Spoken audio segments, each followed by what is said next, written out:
The council chamber stretched vast and circular, with seats rising in tiers around a central platform. Representatives from 47 different species filled those seats, their various forms creating a strange tapestry of colors, shapes, and sizes. Captain Jake Morrison stood near the human delegation section, his uniform crisp and his face carefully neutral. He had attended these meetings before, but something felt different today. The air carried tension like static before a storm. Ambassador Lisa Grant sat in the human chair, her hands folded on the smooth metal desk before her. She had served Earth for 15 years in this role, navigating the complex politics of species that had been traveling the stars for millennia before humanity even discovered fire. Her dark hair was pulled back tight and her eyes moved constantly, reading the room. The Vryn delegate stood to speak. His reptilian form towered over the podium, scales catching the light as he moved. His voice boomed through the translation, systems that converted his hissing speech into words every species could understand. The matter before this council concerns the human request for military intervention, the Vryn said. The Kryn Empire has attacked 3 human colony worlds in the past month. The human delegation asks us to honor our mutual defense treaties and send forces to aid them. Lisa had prepared her speech carefully. She rose and walked to the central platform. Around her, dozens of alien eyes watched. Some were curious. Some were hostile. Most were simply calculating. For 200 years, humanity has stood with this council. Lisa began. Her voice was steady, carrying clearly through the chamber. When the Brel Rebellion threatened council shipping lanes, human ships held the line. When plague struck the Tholok's homeworld, human medical teams worked for months to stop the spread. When the outer territories needed development, human engineers built the infrastructure that stands today. She paused, letting her words settle. Now we face an enemy that threatens our people. Our colonies are burning. Our citizens are dying. We ask only that this council honor the same treaties that we have honored without question or hesitation. The Vryn delegate responded immediately. The council recognizes human contributions. However, military action against the Kryn Empire would destabilize the entire sector. The economic consequences would be severe. Economic consequences. Lisa's voice sharpened. We're discussing lives, not trade routes. A Tholok's representative spoke up, their crystalline form chiming with each word. Perhaps if humanity had been less aggressive in their expansion, the Kryn would not have felt threatened. Jake felt his jaw tighten. Less aggressive? Human colonies were peaceful settlements, farming worlds, and research stations. The Kryn had attacked without provocation, without warning. Lisa tried another approach. Then let us speak of economics. Human trade represents 37% of council commerce. Human agricultural exports feed 8 member species. Human technology upgrades protect this very station. Surely protecting your trading partner serves your economic interests. The chamber filled with murmured discussions in a dozen different languages. Jake watched the delegates carefully. He had served in the fleet long enough to read body language, even alien body language. What he saw didn't encourage him. The vote was called. The display board lit up with colored indicators. Red for no, green for yes, blue for abstaining. The board filled with red. 42 species voted against military intervention. 3 voted yes. 2 abstained. The human delegation sat in stunned silence, but the council wasn't finished. The Vryn delegate introduced a new resolution. Given the current instability, this council proposes new resource allocation requirements. All member species will increase their contributions to the Common Defense Fund by 15%. Additionally, voting protocols will be restructured to give greater weight to founding members. Lisa stood slowly. You're asking us to pay more while giving us less say in how those resources are used? It's a matter of fairness and stability, the Vryn replied smoothly. Fairness? Lisa's voice cut through the chamber like a blade. You refuse to defend us, then demand we pay more to defend you? The vote passed. 38 in favor. 9 against. Jake watched Lisa's face. He had known her for years, had served under her guidance through countless negotiations. He saw something change in her expression. Not anger, though that was there. Not even betrayal, though that was there too. What he saw was a door closing, a final decision being made. The session ended. The delegates began filing out, chatting among themselves as if nothing significant had happened. Jake made his way to Lisa's side. Ambassador, he said quietly, She looked at him. Her eyes were dry but hard. Captain Morrison, please prepare a priority channel to Earth Command. Encryption level Alpha. Understood. That evening, Jake stood in the communications room of the human embassy station. Through the window, he could see the council station hanging in space. A massive structure that represented 2,000 years of galactic cooperation. Or so he had believed. Lisa's message to Earth was brief. Jake didn't hear the details, but he saw her face when she finished. She looked tired in a way that had nothing to do with physical exhaustion. They're recalling us, she said finally. All human personnel, all human assets, all human presence. We're leaving. When? Jake asked. They're giving us 6 weeks to make it look natural. But the decision is final. Earth has concluded that membership in this council no longer serves humanity's interests. Jake thought about the friends he had made among the other species. Good people who genuinely believed in what the council represented. But good people weren't enough when the institutions they served were rotten. What do we tell them? He asked. The others. What explanation do we give? Lisa walked to the window looking out at the stars. We tell them nothing. We fulfill our current obligations, we collect our people and property, and we leave. No speeches. No dramatic exits. We simply stop being here. They'll ask questions. Let them ask. We gave them 2 centuries of loyalty, of sacrifice, of partnership. We gave them everything we promised and more. And when we needed them, they calculated whether we were worth the inconvenience. She turned back to face him. We owe them nothing more.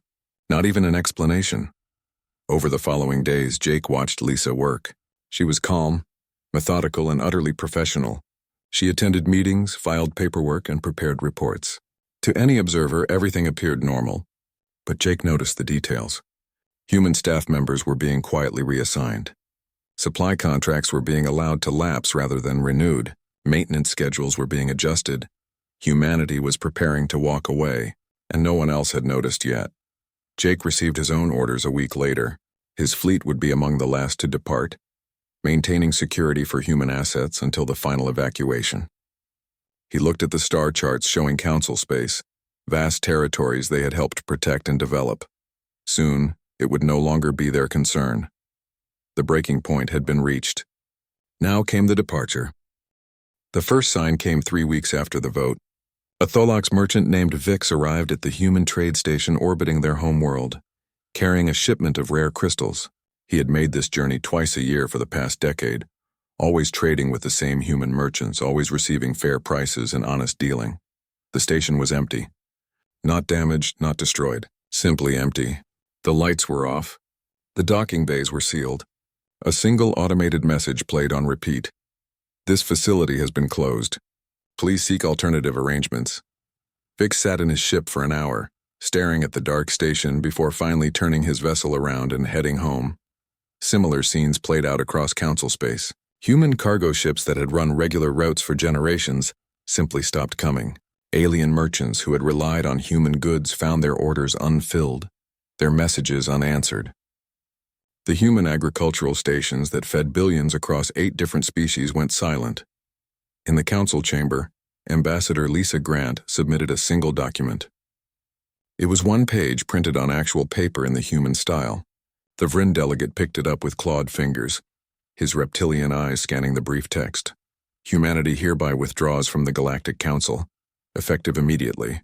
All treaties and agreements are considered null and void. We wish the Council well in their future endeavors. It was signed simply, the human government. The Vryn stared at the paper for a long moment. This is unacceptable. You cannot simply leave. There are procedures, negotiations, exit protocols. Lisa stood before the council one final time. We can and we are. We have fulfilled all existing contracts and obligations. Our people are leaving. Our assets are being removed. There is nothing to negotiate, but why? The Tholox representative's voice chimed with confusion. This is clearly a negotiation tactic. What do you want? Better voting rights? Lower contribution requirements? We don't want anything from you, Lisa said quietly. That's the point. We're done wanting anything from a council that has made it clear we're only valuable for what we can provide, not who we are. She turned and walked out of the chamber. She didn't look back. Commander Peter Hughes oversaw the military withdrawal. His office on the border station had been his home for 5 years. He knew every corridor, every system, every member of his crew. He also knew every alien officer who served alongside them, defending the Council's outer territories against raiders and pirates. One of those officers, a quill named Jessix, came to his office as Peter packed his belongings. "Is it true?" Jessix asked.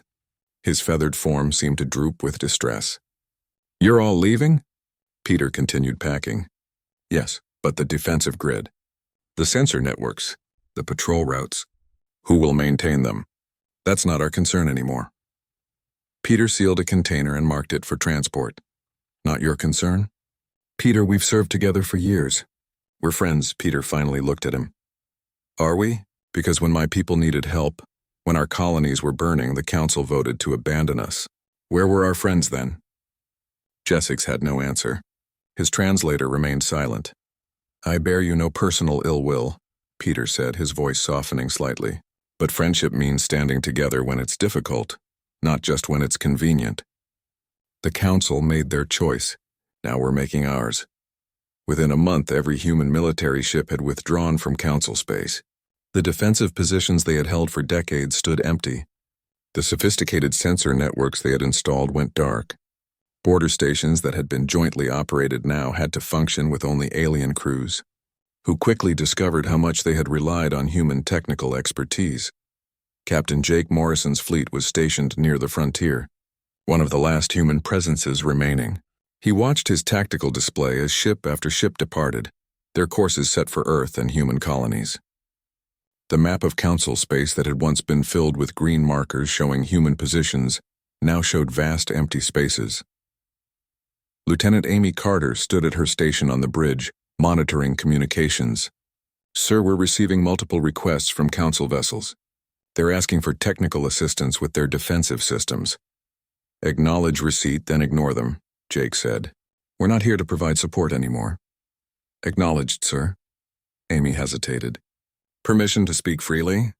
"Granted. Some of these are people we've worked with." "Good people." Jessix from the Border Patrol, Vix the Merchant, others. "They didn't vote to abandon us." "No, they didn't," Jake agreed. "But they're part of a system that did. And sometimes good people get caught up in bad systems." He looked at her. "We can't save everyone, Lieutenant. We can't fix every problem. We tried that for 200 years. Now we focus on protecting our own." The economic impact became apparent quickly. The Zentari mining colonies had sold their raw materials to human processors for generations. With those processors gone, they had or they couldn't refine and no infrastructure to build their own facilities. The Quill Research Institutes had relied on funding from human-sponsored programs. When that funding disappeared, 3 major projects collapsed within weeks. On Vryn Prime, Chancellor Drix called an emergency economic summit. Representatives from 20 species gathered to discuss the human crisis, as they were calling it. "We need to bring them back to the negotiating table," Drix declared. "We can offer concessions, adjust the voting procedures, perhaps reduce their contribution requirements." A Brel economist pulled up data on a holographic display. "Chancellor, with respect, I don't think you understand the scope of this. Humanity isn't negotiating. Look at the pattern. They're not making demands. They're not seeking attention. They're systematically removing every aspect of their presence from Council space. This isn't a tactic. It's an actual departure." "Then we sanction them," the Vryn military commander suggested. "Make it clear there are consequences for abandoning the Council." "Sanction them with what?" the Brel replied. "They're not asking for anything from us. Sanctions only work when the target needs something you have." The room fell silent as the implications sank in. Back on Earth, Director Paul Henderson coordinated the largest logistical operation in human history. Every human citizen in Council space needed to be brought home. Every piece of technology, every research project, every asset humanity had built over 2 centuries needed to be retrieved or destroyed to prevent it from falling into Council hands. His office was chaos, with staff members rushing in and out, data streaming across multiple displays, communications channels lighting up constantly. But Paul remained calm, methodical, working through the endless lists and schedules. His assistant, Chloe Reed, brought him another status report. "The last civilian transports are scheduled to depart in 2 weeks. Military withdrawal will be complete in 4 weeks. Any resistance from Council authorities?" Paul asked. "Some protests, a lot of confusion, but no actual interference. I think they still believe we'll change our minds." Paul allowed himself a slight smile. Let them believe what they want. We'll be gone before they realize we meant every word. On the border station, Samantha Bell finished the last repairs on the civilian communication relay. She was a contractor, not military, and her job was simply to complete the work she'd been hired to do. She took pride in her work even now. An alien engineer approached her, a Tholox named Kix. Samantha, please, stay and train our people. We'll pay you well. We need your expertise. Samantha packed her tools carefully. My contract is complete. I'm going home. But the station needs a lot of things, Samantha interrupted. Maybe you should have thought about that before deciding we weren't worth defending. She boarded the transport without another word. Captain Jake Morrison received the final departure order on a quiet Tuesday morning. His fleet was to withdraw immediately, abandoning their positions and returning to Earth space. He gave the order and his ships began moving. As his flagship crossed the boundary into human territory, Jake looked at the sensors one last time. Council space stretched behind them, vast and full of worlds they had helped protect. Now those worlds would have to protect themselves. Amy Carter asked the question everyone was thinking. Do you think we'll ever come back, sir? Jake was quiet for a long moment. I don't know, Lieutenant. I honestly don't know. The withdrawal was complete. Humanity had walked away in silence. Now the Council would learn to live without them. 6 months passed. The Council learned to function without humanity, though function was perhaps too generous a word. Systems broke down, trade routes collapsed, and on a cold morning in the 6th month, the Kryn Empire launched their invasion. They struck the Vryn colonies first, 3 worlds on the outer rim, lightly defended, rich in resources. The attacks were brutal and efficient.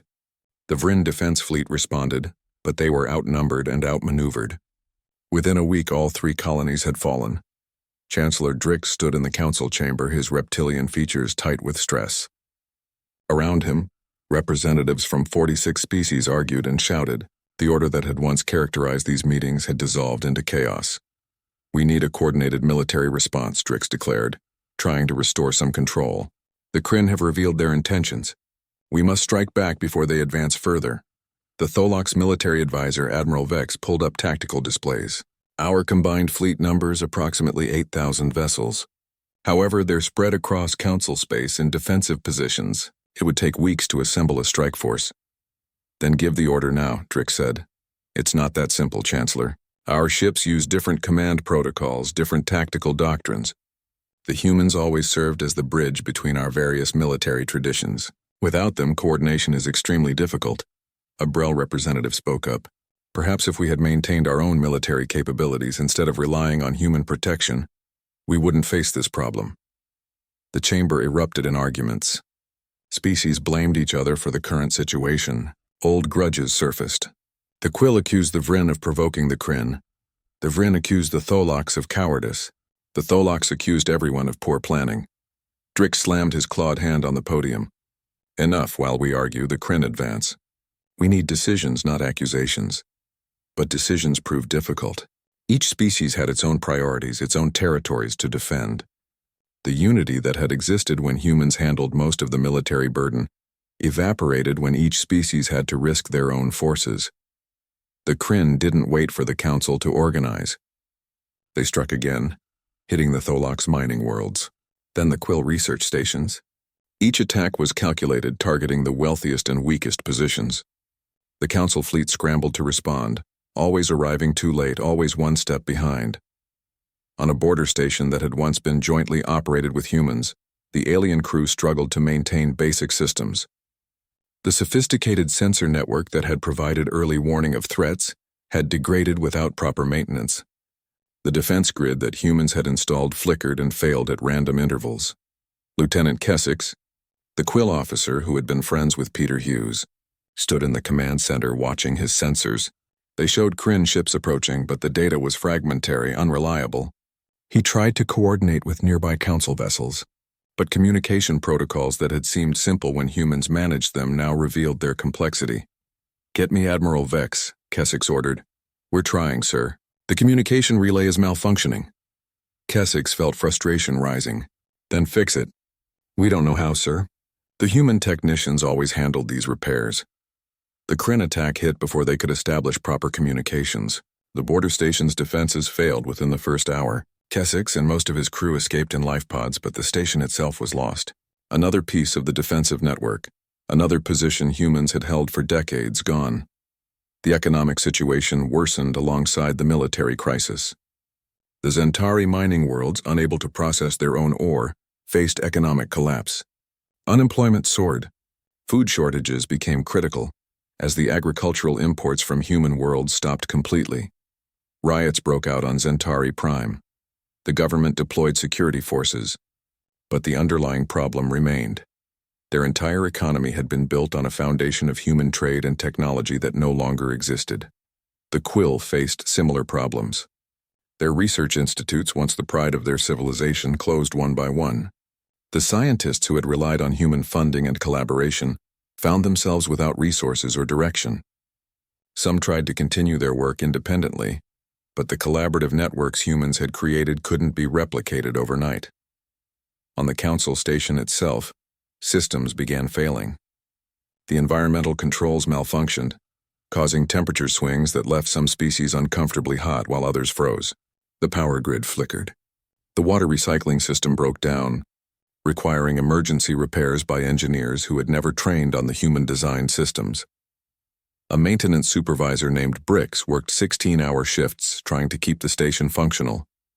He had worked alongside human engineers for years, watching them fix problems but never really learning the underlying principles. Now those humans were gone and he was left with systems he didn't fully understand. "We need to contact Earth," Brix told his supervisor. "Ask them for technical manuals, maintenance guides, anything." "We've tried." "No response." "Try again." "Offer them money, resources, whatever they want." "Brix, they don't want anything from us." That's the problem. 3 months into the crisis, the council convened another emergency session. The military situation was deteriorating. The Kryn now controlled a dozen worlds and showed no signs of stopping. Economic indicators across council space showed declining production, increasing unemployment, and growing social instability. Chancellor Drix looked at the assembled representatives. Many seats were empty, their occupants dealing with crises on their home worlds. Those who remained looked tired and scared. "We must face reality," Drix said. "Our military is ineffective. Our economy is faltering. Our infrastructure is failing. And all of this traces back to a single cause. We built our civilization on a foundation of human contribution, without developing our own capabilities." The Brel economist, who had warned about this months earlier, spoke up. "With respect, Chancellor, we didn't just fail to develop our capabilities. We actively voted against the humans when they needed us, then expected them to continue serving us anyway. This isn't a failure of planning. It's a failure of character." The words hung in the air. No one could argue with them. Admiral Vex provided a military update.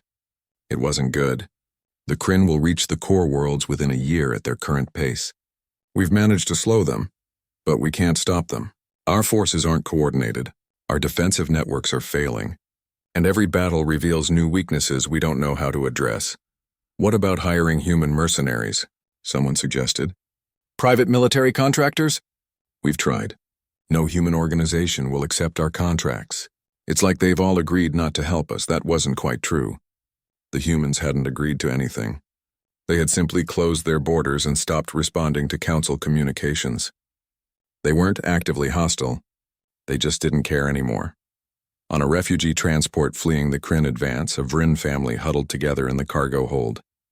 The father, a merchant who had once traded with humans, held his children close. He remembered the human traders, their fairness, their reliability. He had voted for the council representative, who voted against helping humanity. He had thought it was the economically sound choice. Now his homeworld was occupied by the Kryn. His business was destroyed, and his family was homeless. The economic calculations that had seemed so important 6 months ago felt hollow now. "Papa, where will we go?" his daughter asked. He had no answer. The station where Samantha Bell had worked her last contract drifted dark and cold. The Kryn had attacked it not for strategic value but simply because it was there. Without proper maintenance, without trained personnel, without the human expertise that had kept it running, it had fallen in hours. Across council space, similar stories played out. Infrastructure built by humans degraded. Trade networks established by humans collapsed. Defense positions held by humans fell to enemy attacks. The Council had taken all of this for granted, assuming it would always be there because it always had been. Now they learned the price of that assumption. In his private chambers, Chancellor Drix reviewed reports late into the night. Casualty figures, economic projections, refugee counts. Every number told the same story. The Council was unraveling. His aide entered quietly. "Chancellor, there's a proposal to send another delegation to Earth. A formal apology, offers of reparations, new treaty terms. Will they receive the delegation?" "Unknown, sir. They haven't responded to any previous communications." Drix was quiet for a long moment. "Send it anyway. We have nothing to lose at this point." But even as he gave the order, he suspected the truth. It wasn't that humanity was ignoring them out of spite.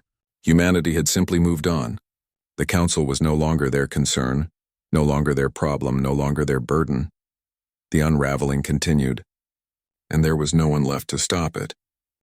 2 years after humanity's withdrawal, Chancellor Drix stood at the viewport of his diplomatic vessel, staring at the boundary of human space. Behind him, his ship carried a delegation of 12 representatives from different Council species. They had spent weeks arguing about who should come, what they should say, what they could offer. Ahead of them was silence. The border markers showed clearly where Council space ended and human territory began. Beyond that line, sensor readings became fuzzy, unclear. The humans had clearly installed some kind of interference field. "Send the message again," Drix ordered. His communications officer, a young Vryn named Syl, nodded and transmitted another request for audience. It was the 47th such message they had sent over the past 3 weeks. The first 46 had received no response. The 47th also went unanswered. Then, on the morning of the 23rd day, a human patrol ship appeared.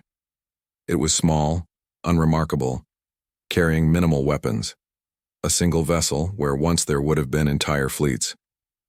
A voice came through the communication system, speaking in clear Council standard language. "This is Lieutenant Kyle Sanders of the Earth Defense Fleet. State your business." Drix felt relief flood through him. Finally, contact. "Lieutenant Sanders, I am Chancellor Drix of the Vryn, representing the Galactic Council. We request an audience with human authorities to discuss matters of mutual concern." There was a pause. Then, "Stand by." The delegation waited. Hours passed. The human ship simply hung in space, presumably communicating with someone deeper in human territory. The Council delegates grew restless. "Perhaps we should move closer," the Tholox ambassador suggested. "Show we're serious." "No," Drix said firmly. "We wait. We don't provoke them." Finally, after 6 hours, Kyle Sanders spoke again. "You may approach, but your weapon systems must remain powered down. Any hostile action will be met with immediate force." "Agreed," Drix said quickly. Their ship moved forward, crossing into human space for the first time in 2 years. Kyle's patrol ship escorted them to a small station orbiting a barren moon. It was clearly a military outpost, functional but austere. The delegation transferred to the station. Kyle met them in a sparse conference room. He was young, perhaps 30, with the bearing of someone who had seen combat. He didn't salute or bow. He simply waited for them to speak. Drix had prepared a speech, carefully crafted words acknowledging past mistakes and requesting renewed cooperation. But looking at Kyle's impassive face, all those words felt inadequate. "We were wrong," Drix said simply. "When you needed help, we failed you.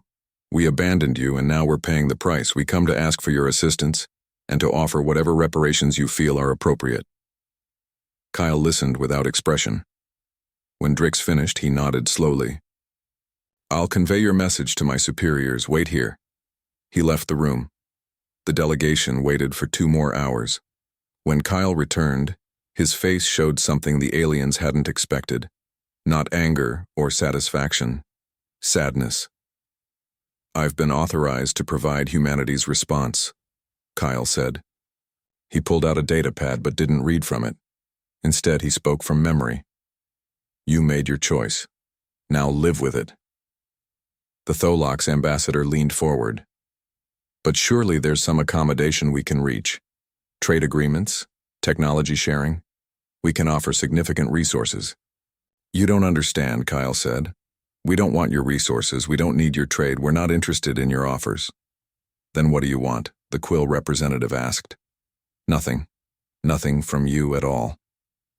The words struck like physical blows. The delegates looked at each other in confusion and growing despair. Kyle continued, and now emotion crept into his voice.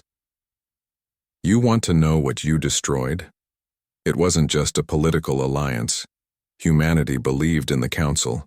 We believed in the idea that different species could work together, protect each other, build something better than any of us could alone. We believed in that ideal so deeply that we poured our blood, our resources, our hope into making it real. He paused, collecting himself. And then, when we needed that ideal to work for us, when we needed you to actually live up to the principles we'd all agreed to, you calculated whether we were worth the trouble. You ran the numbers and decided we weren't worth defending. That's what you destroyed. Not a treaty. A belief. We made a mistake, Drix said quietly. We're trying to correct it. You made a choice, Kyle corrected. And here's the thing about choices. They have consequences. You chose to let our colonies burn. You chose to demand more from us while offering less. You chose to treat us as tools rather than partners. Now you're facing consequences you don't like, so you want us to fix things. But we're done fixing things for you. People are dying, the Vryn military advisor said, anger entering his voice. Millions of civilians who had nothing to do with council decisions. You would abandon them? Kyle's expression hardened. You mean like you abandoned our civilians? Our colonies? Our people who died while you debated whether helping us was economically viable? He shook his head. Don't talk to me about abandonment. You wrote the book on it. The room fell silent. There was nothing the delegates could say to that. Finally, the Brel economist spoke up. He was the same one who had warned about this outcome months earlier. Lieutenant Sanders, I understand your anger. I told my government this would happen, but understand, some of us opposed those decisions. Some of us voted to help you. Are we all to be punished for the choices of the majority? Kyle's face softened slightly. I know, and I'm sorry for what you're going through. But the Council is a system. You're part of that system. When the system failed, it failed all of you, not just those who voted the wrong way. So there's nothing we can do? Drix asked. No path forward. I can't answer that, Kyle said. I'm just a lieutenant, but I can tell you this. Humanity isn't thriving in isolation. We're not celebrating your suffering. We're grieving. We lost something we valued when we left the Council. But staying would have meant accepting a lie, and we couldn't do that. He stood, signaling the meeting was over. Your ship will be escorted back to the border. Don't come back. If the Council ever becomes something worth rejoining, perhaps we'll know. But that's for you to figure out, not us. The delegation returned to their ship in silence. As they crossed back into Council space, Drix looked back at human territory one last time. Somewhere beyond that border, humanity was building its own future, a future the Council was no longer part of. Back on Earth, Captain Jake Morrison walked through the Naval Academy where he now taught. He had retired from active service 6 months earlier, his years of combat and command finally catching up with him. Now he trained the next generation.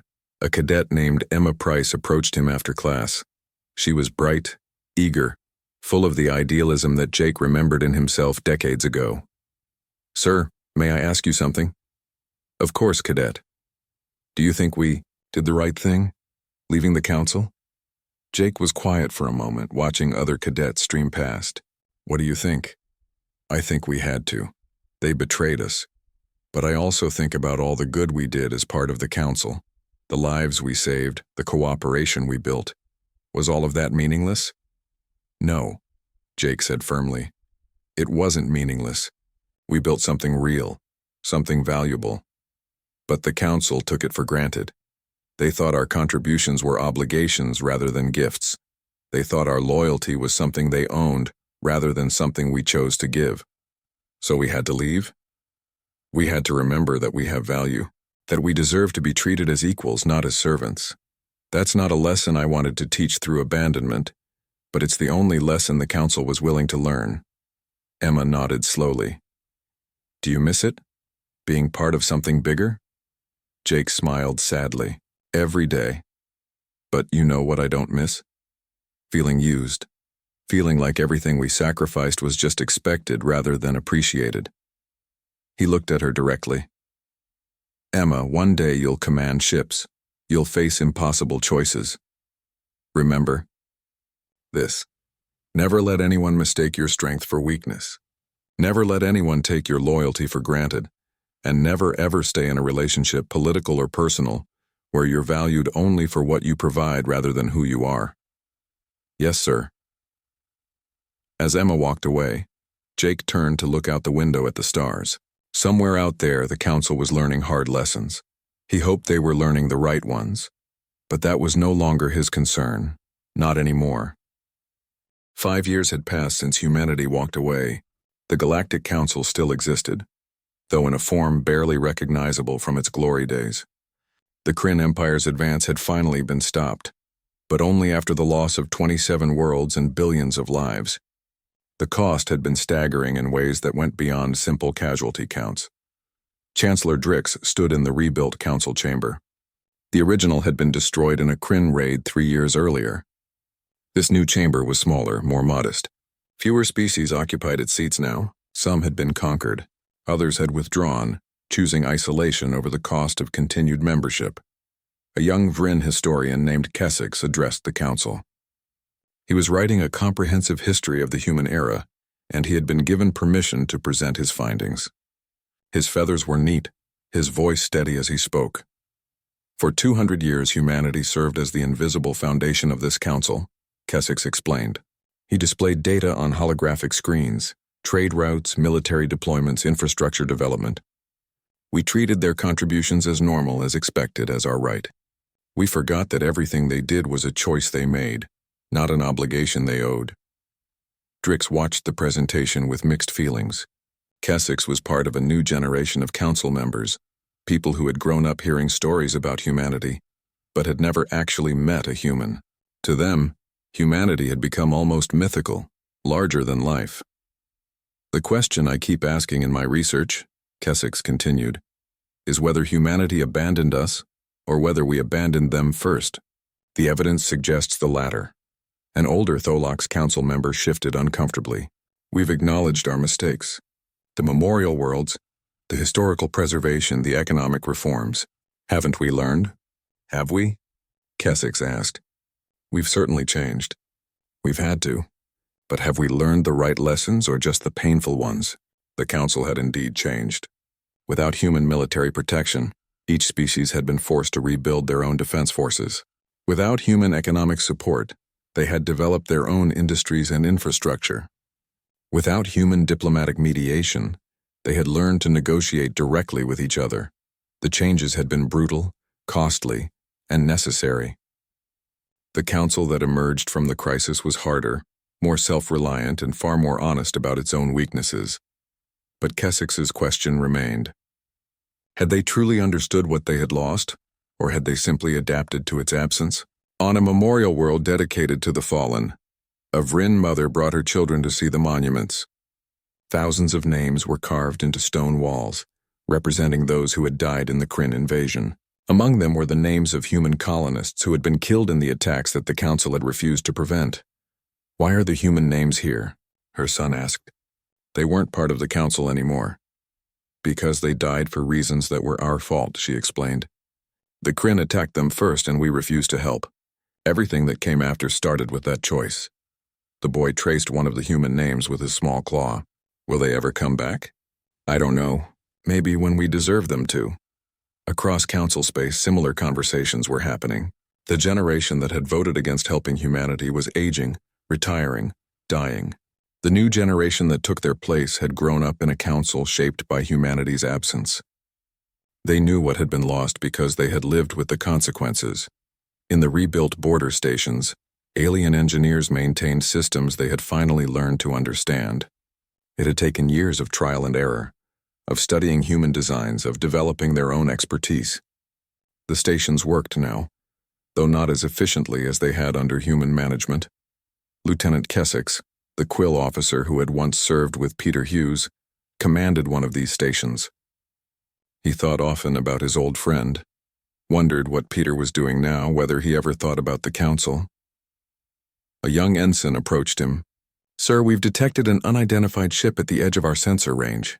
Kessex's feathers rose in alert. "Kryn?" "No, sir. The signature is wrong. It's human."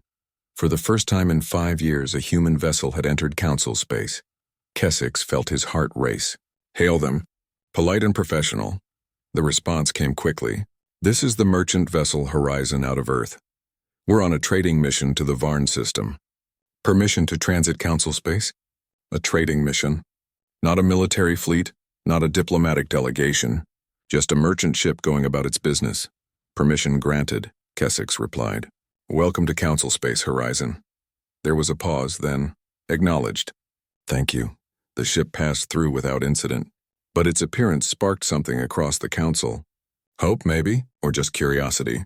Either way, it was the first human contact initiated from the human side in 5 years. On Earth, Director Paul Henderson had long since retired. He spent his days in a small house overlooking the Pacific Ocean, tending a garden that he found more rewarding than any political achievement. A young reporter named Chloe Reed came to interview him about the withdrawal, part of a historical documentary project. "Do you have regrets?" Chloe asked, her recording device capturing every word. Paul was quiet for a moment, his weathered hands gentle with a tomato plant. "Every day. But not about leaving. I regret that we had to. I regret that the council never understood what they had until it was gone. I regret all the good people on both sides, who were hurt by decisions made in council chambers by people who thought only about immediate advantages. Some council historians are now saying humanity was the true foundation of the council's success, that without you the whole structure collapsed." "That's both true and misleading," Paul said carefully. "We were a foundation, yes, but the council could have built other foundations. They chose not to. They chose dependence over self-reliance, exploitation over partnership. That was their choice, not their fate. Will humanity ever rejoin?" Paul looked up at the sky, where stars were beginning to appear as evening approached. "Maybe, when we find people worth standing beside. Not people who need us to stand for them. What's the difference? Partners stand together because they value each other. Dependents stand together because one side has no choice. The council wanted dependence. We offered partnership. They couldn't tell the difference until it was too late." Chloe finished her interview and left. Paul returned to his garden, the ocean breeze cool against his face.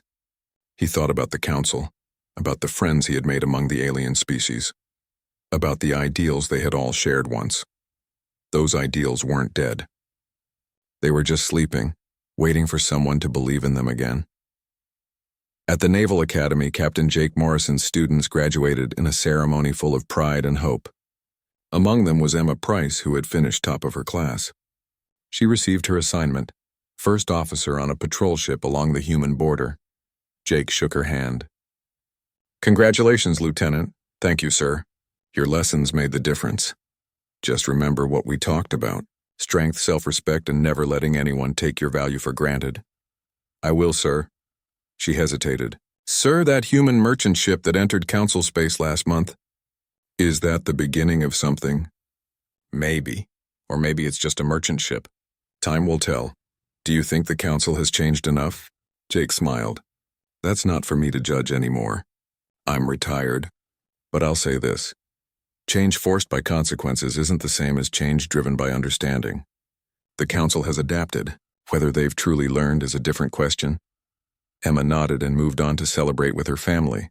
Jake watched the young officers, their faces full of hope and determination.